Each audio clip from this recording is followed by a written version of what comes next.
Para quem tem psoríase, tem apenas uma coisa que eu, como reumatologista, gostaria que vocês soubessem. Para quem não me conhece, eu sou o Dr. Thales Azevedo, sou reumatologista em Belo Horizonte, mas eu atendo também os pacientes por teleconsulta. Então, se você estiver precisando, tem na descrição aqui como fazer o agendamento.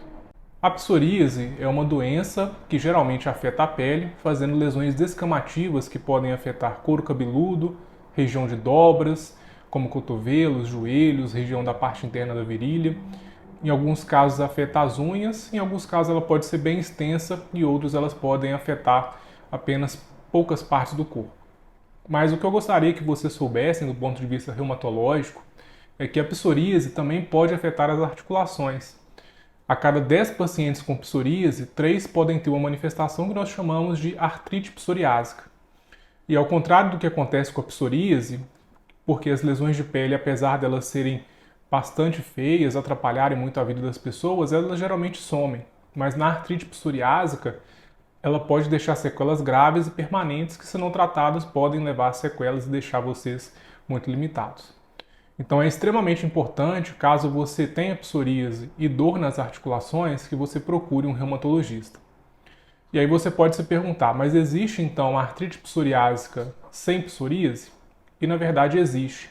Até 15% dos pacientes podem ter a artrite psoriásica antes mesmo de ter alguma manifestação de pele da psoríase. Por isso, se você tem sintomas de dor articular, é sempre importante procurar um reumatologista. Algumas formas de psoríase, elas são mais associadas com a artrite psoriásica. Entre elas nós podemos mencionar a psoríase de couro cabeludo, que pode afetar a nuca ou mesmo o couro cabeludo como um todo. Muitas vezes o paciente até acha que é caspa ou dermatite seborreica, mas na verdade já é manifestação da psoríase. Uma segunda forma muito frequente é a psoríase ungueal, aquela que dá nas unhas, geralmente das mãos ou dos pés.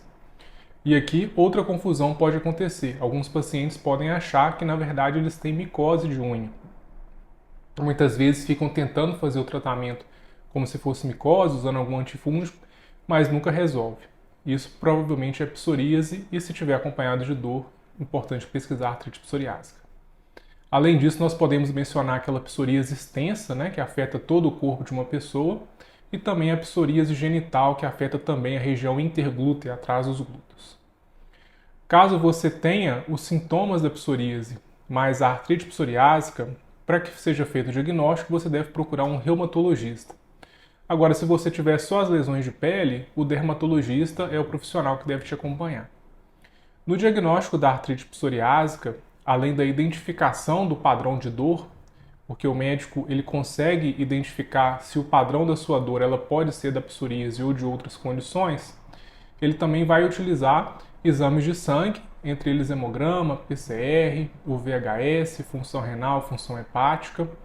Pode pedir outros exames para diferenciar outras doenças reumatológicas, como a artrite reumatoide, no caso o fator reumatoide, por exemplo.